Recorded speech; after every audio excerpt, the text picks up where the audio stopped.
नमस्कार.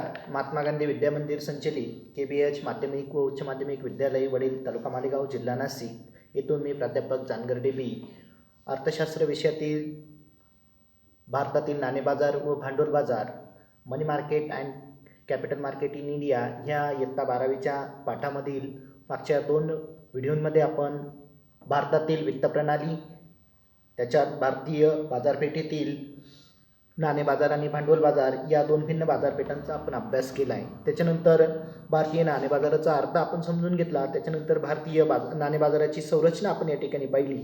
ती दुहेरी स्वरूपाची असते, एक संघटित आणि दुसरी असंघटित. त्या संघटित क्षेत्रामध्ये भारतीय रिझर्व्ह बँक, रिझर्व्ह बँकेच्या व्याख्या, रिझर्व्ह बँकेची कार्य, त्याच्यानंतर व्यापारी बँका, व्यापार बँकेचं अर्थ, त्याच्यानंतर व्यापारी बँकेच्या व्याख्या, त्याच्यानंतर व्यापारी बँकेची कार्य ही आपण पाहिली. त्याच्यानंतर सहकारी बँका पाहिल्या, विकास वित्तीय संस्था पाहिल्या, त्याच्यानंतर भारतीय सवलत व वित्तगृह यांचाही आपण अभ्यास केला. त्याच्यानंतर असंघटित क्षेत्रामध्ये स्थानिक बँकर्स, सावकार, अनियंत्रित बिगर बँक वित्तीय मध्यस्थ संस्था यांचा आपण अभ्यास केला. त्याच्यानंतर विद्यार्थी मित्रांनो, आज आपल्याला या ठिकाणी भारतातील नाणे बाजार ह्या नाणे बाजाराची भूमिका आपल्याला या ठिकाणी अभ्यासायची. तर भारतीय नाणे बाजाराच्या भूमिकेचे विविध पैलू हे आपल्याला स्क्रीनवर दिसत आहेत. तर त्या विविध पैलूंचा अभ्यास आपण या ठिकाणी केल्यानंतर भारतीय नाणे बाजाराची भूमिका आपल्याला स्पष्ट होताना दिसून येईल. चला तर मग पहिली भूमिका या ठिकाणी कर्जदाराची अल्पमुदतीची गरज. नाणे बाजारामध्ये कर्जदाराच्या अल्पमुदतीच्या म्हणजेच पैशाच्या गरजा या ठिकाणी वास्तव दरात पूर्ण करण्याची योग्य संधी उपलब्ध करून देण्याची क्षमता असते. म्हणजेच कर्जदाराला ज्या अल्पमुदतीत आणि त्याला जेवढे पैसे लागतात ते कमी कालावधीसाठी त्याला उपलब्ध करून देण्याची संधी नाणे बाजारातून या ठिकाणी होत असते. त्याच्यानंतर दुसरा भूमिका तरलता व्यवस्थापन. नाणे बाजार हा एक गतिमान बाजार आहे, त्यामुळे मौद्रिक धोरणांद्वारे अर्थव्यवस्थेतील तरलता आणि पैशांचे अधिक चांगले व्यवस्थापन करण्यास त्याच्याद्वारे या ठिकाणी मदत होत असते. याचा परिणाम देशात आर्थिक स्थैर्य लाभण्याचं काम आणि देशाचा आर्थिक विकास होण्यास मदत या नाणे बाजारामुळे या ठिकाणी होत असते. त्याच्यानंतर तिसरा भूमिका गुंतवणूक पत्रक व्यवस्थापन. गुंतवणूकदारांच्या जोखीम आणि परताव्याच्या प्राधान्यानुसार बनविलेल्या विविध प्रकारच्या आर्थिक साधनांशी निगडीत नाणे बाजार हा असतो. तर याद्वारे गुंतवणूकदार निरनिराळ्या वित्तीय मालमत्तांचे तारण ठेवण्यास सक्षम होतात. यामधून जोखीम कमी करण्यात आणि जास्तीत जास्त परतावा मिळण्यात गुंतवणूकदारास मदत होत असते आणि गुंतवणूकदाराला एक हमी किंवा गॅरंटी त्या ठिकाणी मिळत असते. त्याच्यानंतर चौथी भूमिका या ठिकाणी नाणे बाजाराची समतोल यंत्रणा. तर समतोल यंत्रणेमध्ये साधनांचे तर्कसंगत वाटप आणि गुंतवणूक प्रवाहातील बचत गतिशील करून अल्पमुदतीच्या निधीची मागणी आणि पुरवठा यांच्यात समतोल स्थापन करण्यास नाणे बाजार मदत करत असतो. त्याच्यानंतर पाचवी भूमिका सरकारच्या वित्तीय गरजा. तर नाणे बाजार हा शासनाच्या कोषागार म्हणजेच ट्रेझरी देयकाच्या आधारे अल्पमुदतीच्या वित्तीय गरजा पूर्ण करण्यास मदत करत असतो. त्याच्यानंतर 6वी भूमिका या ठिकाणी आपल्याला सांगता येईल की मौद्रिक विषयक धोरणांची अंमलबजावणी. पैशाच्या प्रमाणाचे व्यवस्थापन करणे हे मौद्रिक धोरणाचे महत्त्वाचे उद्दिष्ट आपल्याला या ठिकाणी सांगता येतं, जेणेकरून अर्थव्यवस्थेच्या निरनिराळ्या क्षेत्रांची जी गरज असेल ती गरज पूर्ण करण्यासाठी, आर्थिक विकासाची गती वाढवण्यासाठी हा नाणे बाजार या ठिकाणी उपयोगी ठरतो आणि हे धोरण मध्यवर्ती बँकेद्वारे या ठिकाणी लागू केले जाते. अर्थव्यवस्थेतील पूर्ण विकसित नाणे बाजार मौद्रिक विषयक धोरणांची यशस्वी अंमलबजावणी करण्याची हमी या ठिकाणी देत असतो. नाणे बाजारामुळे मध्यवर्ती बँकेला योग्य व्याजदराचे धोरण विकसित करण्यास मार्गदर्शन मिळत असते. त्याच्यानंतर 7वी भूमिका रोख रकमेचा काटकसरीने वापर. नाणे बाजाराचा संबंध हा प्रत्यक्ष पैशाशी जरी नसला तरी सुद्धा पैशाच्या निकटचा म्हणजे जवळचा पर्याय म्हणून या ठिकाणी विविध वित्तीय साधनांची असतो. त्यामुळे रोख रकमेचा काटकसरीने वापर करण्यास या ठिकाणी मदत होत असते. त्याच्यानंतर वाणिज्य उद्योग आणि व्यापार वृद्धी. हा नाणे बाजाराची शेवटची भूमिका या ठिकाणी आपल्याला सांगता येईल की नाणे बाजारामध्ये अल्पमुदतीच्या निधीची तातडीने गरज असलेल्या स्थानिक आणि आंतरराष्ट्रीय व्यापाऱ्यांना हुंडी वटवण्याची सुविधा या ठिकाणी उपलब्ध असते. शिवाय नाणे बाजारात कृषी आणि लघु उद्योगांना खेळते भांडवल उपलब्ध होत असते. म्हणून वाणिज्य उद्योग व व्यापार वृद्धिगत या ठिकाणी होत असतात. असे असले तरी नाणे बाजाराच्या काही समस्या या ठिकाणी आहेत आणि त्या समस्या आपल्याला पुढील मुद्द्यांच्याद्वारे या ठिकाणी स्पष्ट करता येतील. भारतीय नाणे बाजाराच्या समस्या, याच्यात पहिली समस्या अशी आहे की दुहेरी रचना. मग या ठिकाणी नाणे बाजार जर पाहिला आपण तर मागच्या व्हिडिओमध्ये पाहिलं की नाणे बाजार हा दुहेरी स्वरूपाचा असतो, तो म्हणजे संघटित आणि असंघटित क्षेत्र. त्याच्यामुळं या ठिकाणी विघटन पारदर्शकतेचा अभाव या ठिकाणी आपल्याला पाहायला मिळतो आणि वाढती अस्थिरता या दुहेरी स्वरूपामुळे या ठिकाणी आपल्याला पाहायला मिळते. अशा असंघटित बाजारांमध्ये समन्वयाचाही अभाव या ठिकाणी आपल्याला पाहायला मिळतो. शिवाय तो भारतीय रिझर्व्ह बँकेच्या थेट नियंत्रण आणि देखरेखीखाली सुद्धा येत नाही. त्याच्यामुळं या दुहेरी रचनेमुळे भारतीय नाणे बाजारात अनेक प्रकारच्या समस्या आपल्याला पाहायला मिळतात. त्याच्यानंतर दुसरी समस्या म्हणजे व्याजदरामध्ये समानतेचा अभाव. आता नाणे बाजारामध्ये व्यापारी बँका, सहकारी बँका, बिगर बँक, वित्तीय कंपन्या, विकास वित्तीय संस्था, गुंतवणूक कंपन्या यांचा समावेश होत असतो. मग ह्या सर्वांचं व्याजदर वेगवेगळ्या प्रकारचं असतं आणि ह्या वेगवेगळ्या व्याजदरामुळे या ठिकाणी कर्जदाराला कोणत्या व्याजदरात कोणत्या बँकेकडनं किंवा कोणत्या संस्थेकडनं या ठिकाणी कर्ज घ्यावं हे त्याला या ठिकाणी समजत नाही. त्याच्यामुळं व्याजदरामधील समानतेच्या अभावामुळं या ठिकाणी भारतीय नाणे बाजाराची एक समस्या आपल्याला या ठिकाणी पाहायला मिळते. त्याच्यानंतर तिसरं म्हणजे निधीची कमतरता. आता नाणे बाजारात अपुऱ्या बचतीमुळे या ठिकाणी निधीची कमतरता आपल्याला या ठिकाणी जाणवते. मग दरडोई उत्पन्न असेल, लोकांमध्ये बँकिंग सवयीची कमतरता असते. मग दरडोई उत्पन्नही या ठिकाणी आपल्या देशाचं कमी. त्याच्यानंतर लोकांमध्ये बँकेची सवय या ठिकाणी पाहायला मिळत नाही. जास्तीत जास्त लोकांमध्ये कॅश रक्कम किंवा रोकड निधी आपल्याजवळ ठेवण्याची जास्तीत जास्त लोकांमध्ये इच्छा असते. त्याच्यानंतर निरुपयोगी उपभोग खर्च, ज्या गोष्टींना उपभोग नाही किंवा ज्या गोष्टींची गरज नाही अशाही ठिकाणी या ठिकाणी खर्च केला जातो. त्याच्यामुळे या ठिकाणी नाणे बाजारात अपुऱ्या बँकिंग सुविधा ह्या सुद्धा ग्रामीण भागातील एक नाणे बाजाराची अडचण किंवा समस्या म्हणून या ठिकाणी आपल्याला पाहायला मिळते. ग्रामीण भागामध्ये आजही पाहिलं तरी प्रत्येक गावामध्ये बऱ्याचशा गावांमध्ये या ठिकाणी बँका नाहीत किंवा प्रत्येक गावामध्ये बँकेची व्यवस्था या ठिकाणी नाही. त्याच्यामुळं नाणे बाजारातील निधीची कमतरता या ठिकाणी पाहायला मिळते. त्याच्यानंतर हंगामी चढ उतार. आता निधीची मागणी हंगामानुसार बदलत असते. विशेषतः जर पाहिलं तर कृषी भागामध्ये किंवा कृषी उत्पन्नामध्ये जर पाहिलं तर ऑक्टोबर आणि जून या काळात व्यापार करणे आणि व्यवसायातील गुंतवणूक यामध्ये वाढ होते आणि त्यामुळे त्याच कालखंडामध्ये जास्तीत जास्त निधी या ठिकाणी उपलब्ध करावा लागतो आणि बऱ्याचशा वेळेस या कालखंडामध्ये निधीची उपलब्धता या ठिकाणी होत नाही. त्याच्यामुळं या हंगामाचं चढ उतार सुद्धा या ठिकाणी नाणे बाजाराची एक समस्या या ठिकाणी आपल्याला जाणवते. त्याच्यानंतर पाचवा मुद्दा वित्तीय समावेशनाचा अभाव. मग काही दुर्बल घटक असतील, काही निम्न उत्पन्न गटासारख्या असुरक्षित गटांकरिता अजूनही देशात बँकिंग सुविधा अपुऱ्या असून दुर्बल गट कमी उत्पन्न वर्गापर्यंत त्या पोहोचलेल्या आपल्याला जाणवत नाही. याच्यामुळं वित्तीय समावेशन याचा अभाव या ठिकाणी आपल्याला दिसून येतो. त्याच्यानंतर सहावं समस्या आपल्याला जर पाहिजे असेल तर तंत्रज्ञान सुधारणेतील दिरंगाई. मग वित्तीय बाजार विकासासाठी व सुरळीत कार्यासाठी आधुनिक तंत्रज्ञानाचा वापर या ठिकाणी आवश्यक असतो. परंतु तंत्रज्ञान सुधारणेमध्ये दिरंगाई होत असल्यामुळे नाणे बाजाराच्या कार्यामध्ये अनेक प्रकारचे अडथळे या ठिकाणी येत असतात. त्याच्यानंतर भारतीय नाणे बाजारातील सुधारणा ह्या आपल्याला या ठिकाणी पाहायच्या आहेत. मग भारतीय नाणे बाजारात आज आपल्याला बऱ्याचशा सुधारणा झाल्याचं आपल्याला दिसत असतं. मग वेगवेगळ्या मुदतपूर्व कालावधीची कोषागार बिले, व्यावसायिक पत्रके, ठेवीचे प्रमाणपत्र आणि नाणे बाजार, म्युच्युअल फंड यासारख्या नवीन साधनांचा या ठिकाणी नाणे बाजारामध्ये या ठिकाणी समावेश केलेला आहे. म्युच्युअल फंड, MMF मनी मार्केट म्युच्युअल फंड म्हणजेच नाणे बाजारातील परस्पर निधी, ह्या सुद्धा या ठिकाणी आता नवीन साधनांचा या ठिकाणी आपल्याला वापर पाहायला मिळतो. त्याच्यानंतर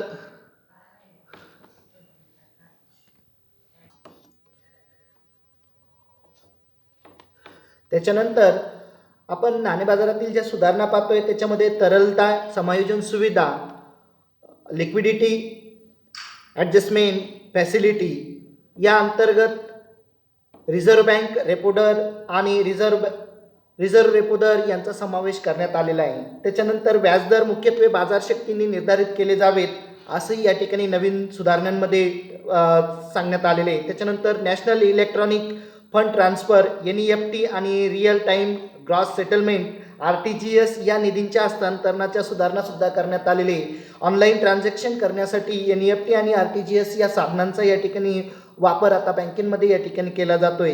तांत्रिक प्रगती आणण्यासाठी व्यवहार प्रणाली म्हणजेच इलेक्ट्रॉनिक डीलिंग सिस्टीम सुद्धा या ठिकाणी करण्यात आलेली आहे. या प्रकारच्या नाणे बाजारातील बऱ्याचशा सुधारणा या ठिकाणी आपल्याला पाहायला मिळतात. याच्यानंतर विद्यार्थी मित्रांनो, या प्रकरणातील जो दुसरा भाग आहे तो म्हणजे भारतातील भांडवल बाजार याविषयी आपल्याला या ठिकाणी अभ्यास करायचा आहे. मग आता भारतीय भांडवल बाजार म्हटल्यानंतर हा देशातील आणि देशाबाहेरील एकत्रित समभाग आणि कर्ज अशा दोन्ही दीर्घमुदतीच्या निधींची बाजारपेठ म्हणजेच हा भांडवल बाजार होय. हा वित्तीय प्रणालीचा एक महत्त्वाचा घटक म्हणून या ठिकाणी पाहायला जातो. अधिक गुंतवणुकीला चालना देण्यासाठी आणि तसेच आर्थिक वृद्धीसाठी प्रभावी भांडवल बाजाराचा विकास या ठिकाणी आवश्यक असतो. मग दीर्घकालीन निधीची मागणी कृषी, व्यापार आणि उद्योगातून होते आणि या दीर्घकालीन निधीचा पुरवठा जर पाहिला तर वैयक्तिक बचतकर्ता असेल, सांघिक बचत असेल, बँका असतील, विमा कंपन्या असेल, विशेष वित्तीय संस्था असतील, यांच्यातून या दीर्घकालीन निधीचा पुरवठा या ठिकाणी होत असतो. मग अशा या भांडवल बाजारात जर पाहिलं तर त्याची संकल्पना आपल्याला या ठिकाणी पुढील तथ्याद्वारे या ठिकाणी आपल्याला सांगता येईल. तर भारतातील भांडवली बाजार हा सरकारी रोखे बाजार, औद्योगिक रोखे बाजार, विकास वित्तीय संस्था आणि वित्तीय संस्था किंवा वित्तीय मध्यस्थ यांचा समावेश या भारतीय भांडवल बाजारामध्ये केलेला दिसतो आणि तो पुढील तक्त्यामध्ये तुम्हाला या ठिकाणी दिसतोय. तर त्याच्यात सरकारी रोखे म्हणजे या ठिकाणी या सरकारी रोखेला सोनेरी रोखे बाजार, गिल्ट एज बाजार असं म्हटलं जातं. मग या बाजारात सरकारी आणि निमसरकारी रोख्यांचा व्यवहार या ठिकाणी होतो आणि ह्या सरकारी रोख्यांचा व्याजदर हा एक निश्चित स्वरूपाचा असतो. त्याच्यानंतर औद्योगिक रोखे बाजारामध्ये नवीन बाजार आणि जुने बाजार असे दोन बाजार या ठिकाणी पाहायला मिळतात. मग या बाजारात या ठिकाणी नवीन कंपन्यांनी लागू केलेले भाग आणि ऋणपत्रे यांच्याशी संबंध या ठिकाणी येत असतो. नंतर प्राथमिक बाजार आणि दुय्यम बाजार यामध्ये तो विभागला गेल्याचं दिसतो किंवा तो विभागला जातो. भाग आणि ऋणपत्रांच्या विक्रीतून या बाजारपेठा नवीन भांडवल उभारण्यास या ठिकाणी मदत करतात. दुय्यम बाजारात कंपन्यांनी आधीच लागू केलेल्या प्रतिभूतींसह व्यवहार या ठिकाणी चालत असतात. दुय्यम बाजारपेठांमध्ये वायदे बाजारांच्या माध्यमातून कार्य केले जाते आणि या वायदे बाजार हा भांडवल बाजाराचा एक महत्त्वाचा घटक म्हणून या ठिकाणी ओळखला जातो आणि ही एक संघटना किंवा व्यवस्था असल्याचं आपल्याला या ठिकाणी दिसतं, ज्याच्यातून समभाग या ठिकाणी म्हणजे स्टॉक आणि रोखे या वस्तू इत्यादींचा व्यापार या ठिकाणी होताना आपल्याला दिसत असतो. मग आता समभाग म्हणजे काय, मी मागच्या वेळेसही सांगितलं होतं की समभाग भांडवल इक्विटी शेअर्स म्हणजेच या ठिकाणी एखादी व्यक्ती किंवा समूहाने घेतलेल्या कंपनीचा तो समभाग असतो. किंवा रोखे म्हटल्यानंतर दीर्घकालीन निधी घेण्याचे साधन म्हणून कंपन्या आणि सरकारद्वारे प्रस्तुत केलेले एक कर्जाचं साधन म्हणून या ठिकाणी रोख्यांना ओळखलं जातं. म्हणजेच एखाद्या कंपनीचे बॉन्ड्स किंवा एखाद्या कंपनीचा स्टॉक या ठिकाणी आपण घेताना या ठिकाणी दिसतं. तर याच्यामध्ये ही शेअर्स कसे घेतले जातात, ही शेअर्स घेण्याच्या पद्धती किंवा कोणते कोणते मार्ग आहेत किंवा ही शेअर्स आपण कुठून घेतात, तर ते बॉम्बे वायदे बाजार म्हणजे बॉम्बे स्टॉक एक्सचेंज मार्केटमधून म्हणजे मुंबई शेअर बाजार आणि राष्ट्रीय वायदे बाजार म्हणजेच नॅशनल स्टॉक एक्सचेंज राष्ट्रीय शेअर बाजार या दोन प्रमुख बाजारांचा या ठिकाणी समावेश होतो आणि ह्या दोन प्रमुख बाजारातून या ठिकाणी आपल्याला हे औद्योगिक रोखे या ठिकाणी आपल्याला घेता येतात. त्याच्यानंतर विकास वित्तीय संस्था, डेव्हलपमेंट फायनान्शियल इन्स्टिट्यूशन याला म्हटलं जातं DFI. तर या खाजगी क्षेत्राला मध्यम मुदतीची आणि दीर्घ मुदतीची आर्थिक मदत पुरवितात. मग यामध्ये industrial finance corporation of India IFCI, त्याच्यानंतर 2 number ICICI industrial credit and investment corporation म्हणजेच भारतीय औद्योगिक आणि गुंतवणूक बँक. त्याच्यानंतर 3 नंबरचं SFCS स्टेट फायनान्स कॉर्पोरेशन राज्य वित्तीय निगम. त्याच्यानंतर 4 number IDBI industrial development bank of India भारतीय औद्योगिक विकास बँक. त्याच्यानंतर 5 number IIBI industrial investment bank of India. त्याच्यानंतर 6 number UTI unit trust of India यांचा समावेश या विकास वित्तीय संस्थांमध्ये होतो आणि त्याच्यानंतर एक्झिम बँक यांचाही समावेश त्या ठिकाणी होतो. त्याच्यानंतर वित्तीय मध्यस्थ, या वित्तीय मध्यस्थ ही अशी एक संस्था आहे जी दोन्ही पक्षांच्या आर्थिक उद्दिष्टांची पूर्तता करण्यासाठी गुंतवणूकदार आणि कर्जदार यांच्यात दुवा किंवा एकत्रित आणण्याचं कार्य त्या ठिकाणी करत असते. मग यामध्ये व्यापारी बँका असतील, म्युच्युअल फंड असेल, भाडीपट्टे असेल, कंपन्या असतील, उद्यम भांडवल कंपन्या असतील, तर यांचा समावेश किंवा यांना एकत्र आणण्याचं काम या ठिकाणी वित्तीय मध्यस्थ या ठिकाणी करत असतात. याच्यानंतर आता आपण भारतीय भांडवल बाजाराची भूमिका पुढील मुद्द्यांच्याद्वारे स्पष्ट करणार आहोत, पाहणार आहोत. तर त्याच्यात भारतीय भांडवल बाजाराची महत्त्वाची आणि पहिली भूमिका म्हणजे दीर्घकालीन मुदतीची बचत. व या ठिकाणी औद्योगिक संस्था आणि सरकारकडून जी गुंतवणुकीच्या निधींची वाढती मागणी असते, परंतु या ठिकाणी वाढती मागणी पूर्ण करण्यासाठी जे आर्थिक स्रोत आहेत तर या स्रोतांची अपूर्णता आता किंवा त्यांची उपलब्धता ही अपुरी या ठिकाणी असते. मग भांडवल बाजार सुरक्षा रोख्यांच्या विक्रीतून लोकसंख्येच्या विविध विभागातील दीर्घ मुदतीच्या बचतीचं एकत्रीकरण करून या ठिकाणी भांडवल निर्मितीचं कार्य या ठिकाणी करत असते. तर त्याच्यानंतर दुसरा समभाग भांडवल पुरवणी. मग भांडवल बाजार उद्योजकांना समभाग भांडवल या ठिकाणी प्रदान करण्याचं कार्य करत असतो आणि या समभाग भांडवलातून त्या भांडवलाचा वापर मालमत्ता खरेदी आणि व्यवसाय कार्यवाहीसाठी या ठिकाणी करता येऊ शकते. त्याच्यानंतर तिसरा जो मुद्दा आहे परिचालन किंवा कार्यवाही कार्यक्षमता. तर भांडवल बाजार हा व्यवहारातील खर्च कमी करतो आणि व्यवहार प्रक्रिया सुलभ करून समभागाच्या खरेदी विक्रीतील निरसनाची जी वेळ आहे ही कमी करून कार्यवाही कार्यक्षमता प्राप्त करण्यास मदत करत असतो. त्याच्यानंतर त्वरित मूल्यांकन. तर भांडवल बाजार समान समभाग आणि कर्जरोखे साधनांचे उचित आणि त्वरित मूल्य निश्चित करण्यास या ठिकाणी मदत करत असतो. मग याच्यानंतर समन्वय. भारतीय भांडवल बाजार वास्तव्य आणि वित्तीय क्षेत्र, समभाग आणि कर्जरोखे, सरकारी आणि खाजगी क्षेत्र, देशांतर्गत आणि बाह्य निधी इत्यादींमध्ये एकत्रीकरण करण्याची महत्त्वाची भूमिका या ठिकाणी बजावत असतो. अशा पद्धतीने या ठिकाणी भारतीय भांडवल बाजाराच्या 5 भूमिका ज्या आहेत, दीर्घकालीन मुदतीची बचत, समभाग भांडवल पुरवणे, परिचालन किंवा कार्यवाही कार्यक्षमता आणि त्वरित मूल्यांकन आणि समन्वय, या 5 भूमिकातून या ठिकाणी भारतीय भांडवल बाजाराची भूमिका या ठिकाणी या 5 मुद्द्यांच्याद्वारे आपल्याला कळते. त्याच्यानंतर भारतीय भांडवल बाजाराची या ठिकाणी समस्या या ठिकाणी भारतीय भांडवल बाजारात आढळून येतात. त्याच्यात पहिली समस्या आहे म्हणजे वित्तीय घोटाळे. तर वाढत्या आर्थिक घोटाळ्यांचा परिणाम म्हणजे भांडवल बाजारातील न भरून येणारा तोटा असतो. मग या ठिकाणी ज्या आर्थिक घोटाळे आहेत तर ह्या घोटाळ्यांचा परिणाम या भांडवल बाजारावर या ठिकाणी दिसून येतो आणि यामुळे सार्वजनिक विश्वास देखील या ठिकाणी आज वाढलेला दिसून येतो आणि त्यामुळे वैयक्तिक गुंतवणुकीबाबतचा आत्मविश्वास या ठिकाणी कमी झाल्याचा आपल्याला दिसून येतो. त्याच्यानंतर दुसरी समस्या आहे अंतस्थ माहितीगार आणि किंमत गैरफेरफार.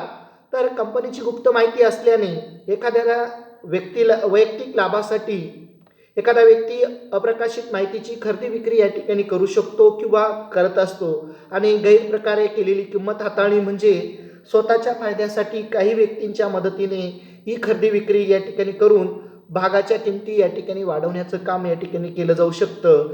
अशा बेकायदेशीर पद्धतींचा भांडवल बाजाराच्या सुगम कार्यवाहीवर या ठिकाणी परिणाम होतो आणि त्यामुळं या अंतस्थ माहितीगार किंवा किंमत गैरफेरमध्ये या ठिकाणी भांडवल बाजाराच्या समस्या या ठिकाणी वाढताना आपल्याला दिसून येतात. त्याच्यानंतर कर्जाची अपुरी साधने. या ठिकाणी कर्जाच्या साधनांमध्ये जर पाहिलं तर कर्जरोखे यांचा समावेश या ठिकाणी होत असतो आणि याच्यात गुंतवणुकीची कमी प्रमाण आणि देयकाची जास्त किंमत, लघु व मध्यम उद्योगांना प्रवेश नसल्यामुळं या ठिकाणी कर्जाच्या सुरक्षिततेमध्ये जास्त व्यापार या ठिकाणी होत नाही आणि कर्जाची साधनं जी आहेत ती अपुरी या ठिकाणी दिसतात आणि त्याच्यामुळं भांडवल बाजारात समस्या निर्माण होतात. त्याच्यानंतर व्यापाराच्या प्रमाणातील घट.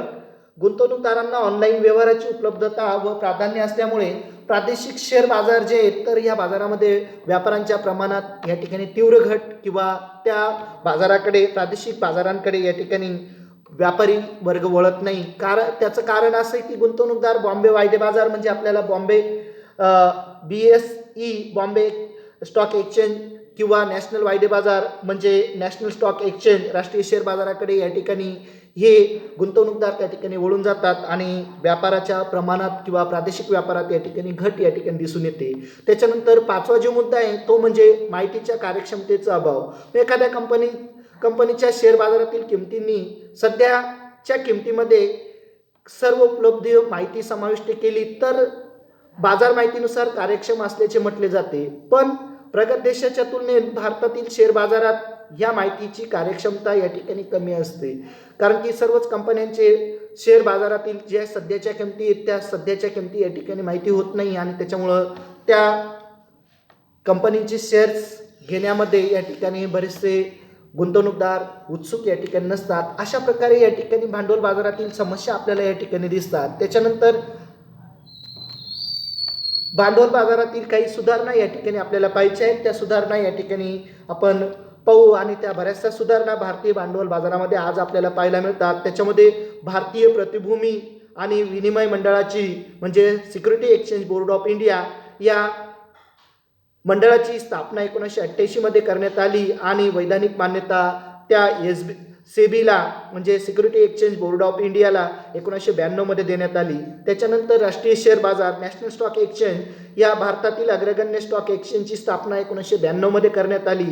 त्याच्यानंतर आधुनिकीकरणाचा एक भाग म्हणून संगणकीकृत व्यापार प्रणाली SBTS screen based trading system याची स्थापना या ठिकाणी करण्यात आली आणि सर्व माहिती संगणकीकृत या ठिकाणी करण्यात आली. त्याच्यानंतर डीमॅट खाते हे इलेक्ट्रॉनिक पद्धतीचे गुंतवणूकदारांकडून समभागाची सहज खरेदी व विक्री सुलभ करण्यासाठी 1996 पासून या ठिकाणी भारतात डीमॅट खाते सुरू करण्यात आले.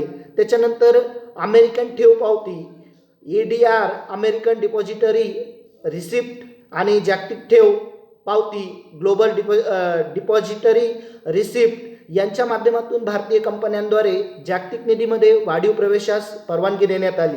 त्याच्यानंतर गुंतवणूकदारांची जागरूकता वाढविण्यासाठी आणि गुंतवणूकदारांचे हित जपण्यासाठी 2001 मध्ये गुंतवणूकदार शिक्षण आणि संरक्षण निधी IEPF ची स्थापना या ठिकाणी करण्यात आली. Investor education and protection fund याची स्थापना या ठिकाणी 2001 मध्ये करण्यात आली आणि त्याच्यात बऱ्याचशा सुधारणा या भारतीय भांडवल बाजारात या ठिकाणी करण्यात आल्या. त्याच्यामुळं आज भारतीय भांडवल बाजारात बऱ्याचशा या ठिकाणी बदल या ठिकाणी आपल्याला दिसून येतो. तर विद्यार्थी मित्रांनो, अशा पद्धतीने या ठिकाणी भारतीय भांडवल बाजार आणि भारतीय नाणे बाजार या दोन बाजारांचा आपण या प्रकरणामध्ये अभ्यास केला आणि त्याच्यातून भारतीय नाणे बाजार आणि भारतीय भांडवल बाजार हा आपण समजून घेतला. अशा पद्धतीने या प्रकरणाचा अभ्यास आपण या ठिकाणी पूर्ण केला आहे. धन्यवाद.